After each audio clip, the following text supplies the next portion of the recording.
Salut à tous, ravi de vous retrouver pour ce nouveau numéro de l'émission avec pour inviter aujourd'hui une artiste, une vraie artiste révélée par la Star Academy 7. Elle a fait du chemin depuis, elle va nous parler de tout ça, de ses projets. Bonjour Claire-Marie Bronx.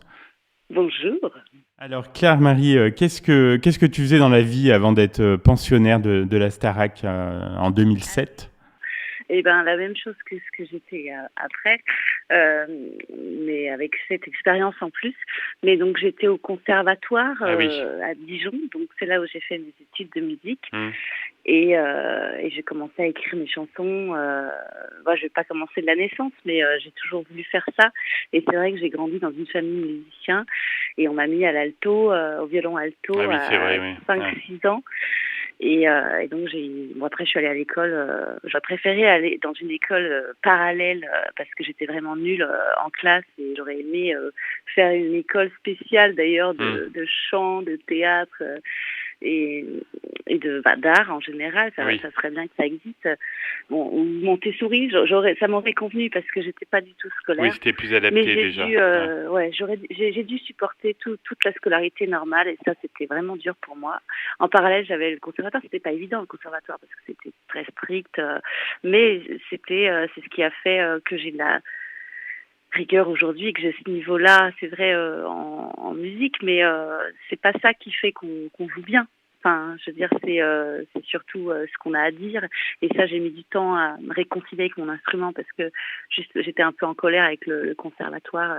Ah oui. Ouais. Et c'est grâce un peu au chant, grâce au théâtre, que j'ai pu le réintégrer dans ma musique, parce qu'à un moment j'étais un peu en colère justement aussi avec ce système-là. Et après, je suis montée, je voulais faire une école de chant sur Paris, et il s'est trouvé que je me suis fait débaucher en fait en casting sauvage au conservatoire.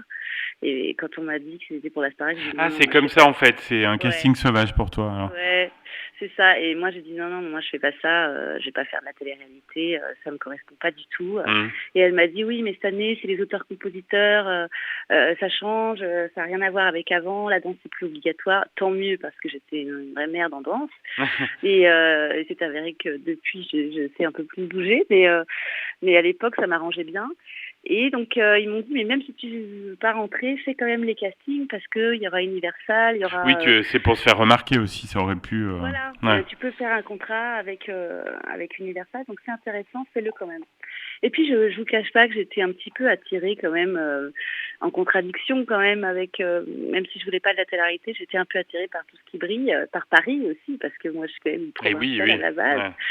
Et même si je voulais faire ma petite école de chant, c'était la manufacture chanson, je me souviens, ça n'a un peu rien à voir. Et c'est vrai que donc j'ai fait tous les castings, et c'est vrai que je me suis retrouvée devant tous ces gens. Je savais pas qui c'était, heureusement, parce que sinon je pense que j'aurais un peu plus stressé.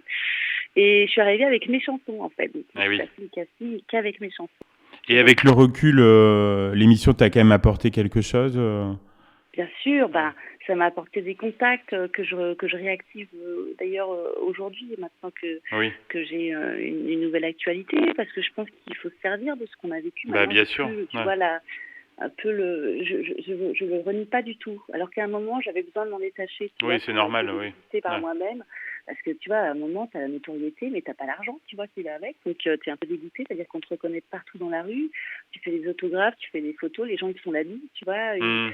Et tu as une image, donc, publique, mais derrière, et tu même pas de prénom. Ton prénom, c'est Starac, quoi. Donc, c'était pas évident à vivre. Tu es tout d'un coup dans la lumière, et puis après, il n'y a plus rien, quand même. Ouais. Et sauf que t'as pas d'argent en plus, parce que nous, on était la saison où on nous a dit vous êtes la saison où tous les fonds que vous devriez toucher, vous les reversez. À l'époque, Grégory venait de mourir. Ah oui. Vous les reversez à l'association Grégory Marchal. Et c'était des conneries, sûrement, tu vois. C'était Hmm. pour prendre le fric, tu vois. Et j'ai pas peur de le dire aujourd'hui, parce que j'en ai rien à foutre, Ouais. tu vois. Mais je pense qu'il faut dénoncer les choses, Hmm. tu vois. Et il faut dénoncer TF1, il faut dénoncer en démol. On aurait pu leur faire un procès, on aurait pu gagner beaucoup d'argent. Et ils nous ont dit, si vous nous faites ça, ils vous nique votre carrière. Sauf qu'on n'avait pas compris que notre carrière était déjà niquée, tu vois. Soi-disant, ils avaient le bras long, mais en fait, aujourd'hui, tu vois, la musique, les majors, enfin, ils sont à la rue. Aujourd'hui, tout se réinvente, et on est... Ah bah la musique a changé, oui. L'univers de la Voilà, musique a. les disques ne se vendent plus, c'est l'ère des artistes indépendants. c'est l'ère où on monte nos sociétés nous-mêmes et on se démerde avec les réseaux sociaux qui sont quand même des outils formidables quand Oui, il faut non, bien c'est s'en sûr, quand ils servir. sont bien utilisés. Et je crois qu'il faut dénoncer aujourd'hui, il ne faut pas avoir peur de dénoncer, tu vois. Il faut parler des vrais sujets. Et on s'est fait niquer, voilà, moi je le dis, on s'est fait niquer financièrement et puis aussi humainement. C'est-à-dire qu'il y a des gens, on a tous fait des grosses dépressions après. Tu vois. J'allais t'en parler, ouais. Je savais pas si tu voulais l'évoquer, mais tu as eu une période un peu difficile. Et c'est grâce à ta fille que tu en es sortie. Alors, j'ai eu une période difficile, mais qui n'était pas due qu'à ça, hein, parce que, bon, tu vois, à 27 ans, c'est passage à l'âge adulte. Et effectivement, j'ai eu un moment très difficile qui résonnait sûrement avec ça, et puis avec des choses personnelles aussi. Et vraiment dur. D'ailleurs, j'en parle dans ma musique parce que je pense que c'est un tabou en France, alors que tout le monde est sous antidépresseur. Même des gens, tu vois, qui ne croiraient pas. C'est assez hallucinant et c'est un truc, moi, j'ai envie de mettre un gros coup de pied là-dedans. En tout cas, j'ai envie d'en parler.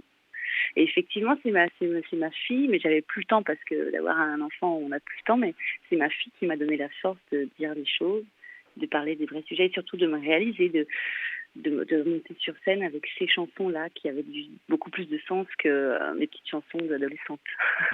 T'es revenu donc en 2021 avec un très beau titre, moi que j'aime beaucoup, hein, qu'on diffusera après l'émission, Je me hais. C'est un titre, je crois, qui compte beaucoup pour toi. Il y a une belle histoire autour de cette chanson. En fait, cette chanson, c'est vraiment, ça parle de mon projet en général, de toutes les autres chansons. C'est j'enlève le voile pour voir ce qu'il y a derrière cette fille qui s'est fait passer pour une fille un peu timbrée, un peu qui cherche toujours à être drôle pour pas qu'on voit ce qu'il y a à l'intérieur, alors que c'est peut-être plus intéressant. Et j'ai toujours peur d'être rien en dessous de ça. Alors j'ai voulu aller chercher ce qu'il y avait et derrière, enfin dans le vide. Et je me suis aperçue que c'était peut-être plus intéressant finalement que tout ce que j'avais pu montrer avant, beaucoup plus sensible mais plus intime. Donc c'est plus difficile de le montrer. Mais c'était comme une responsabilité, tu sais, comme quand tu deviens parent, j'avais les responsabilités d'être vraiment moi, même si c'était dur. Mais c'est vrai que cette chanson, c'est ça. Je me hais, oui, je pars de ce postulat, effectivement. Il y a plein de moments où je me déteste, justement, quand je me dissocie, quand je suis quand je suis l'extravertie pour cacher ce que je suis simplement moi, alors que c'est plus intéressant. Tu vois, d'être. Mais tu sais, c'est un travail de tous les jours. Et c'est ce que je dis dans le troisième couplet. Tous les jours, je peux choisir entre moi et l'autre moi. Et c'est quoi la prochaine étape? Il y a un EP en préparation, non? Voilà. Alors, il y a un EP qui est en préparation depuis un moment déjà, mais comme j'avais beaucoup de choses à gérer avec ma fille et que je suis en train de divorcer aussi. Voilà, après, j'ai ma vie de musicienne, donc je vis pas encore de mes chansons. Je suis comédienne aussi, donc je suis dans une compagnie de théâtre. D'ailleurs, j'étais à Avignon cet été, c'était extraordinaire, dans un spectacle où j'ai créé toute la musique avec une super troupe. Et je me rends compte que ça y est, je suis là où je voulais être. Tu vois, je travaille beaucoup avec les gens de Madame Arthur aussi. Je ne sais pas si vous connaissez ce cabaret de transformistes où pareil, il y a une énorme liberté sur scène. Les gens chantent vraiment et puis ils chantent leurs failles justement et avec beaucoup d'humour aussi, beaucoup d'intelligence et ils sont beaux. Ils sont beaux de liberté en fait et c'est des gens avec qui j'adore travailler, des grands musiciens, notamment je pense à Charlie Vaudou avec qui j'ai la chance de travailler et puis plein de choses différentes et puis le violon aussi, j'accompagne d'autres artistes, donc je fais plein de projets différents. J'ai aussi eu la chance de tourner dans le film d'Ariel Dombal dernièrement où j'ai aussi créé des musiques pour ça. Donc tu vois, je commence à me déployer un peu comme dans ce clip où il y avait tout le symbole de la chrysalide au début, tu sais, avec le voile où je suis enfermée dans ma robe de mariée, tu sais. C'était pas ma robe de mariée, mais c'était un peu le symbole aussi. C'était un échange vrai, hein, authentique, et on va se quitter, comme je te le disais, en écoutant Je me hais, voilà, on va faire découvrir, je pense, à quelques auditeurs.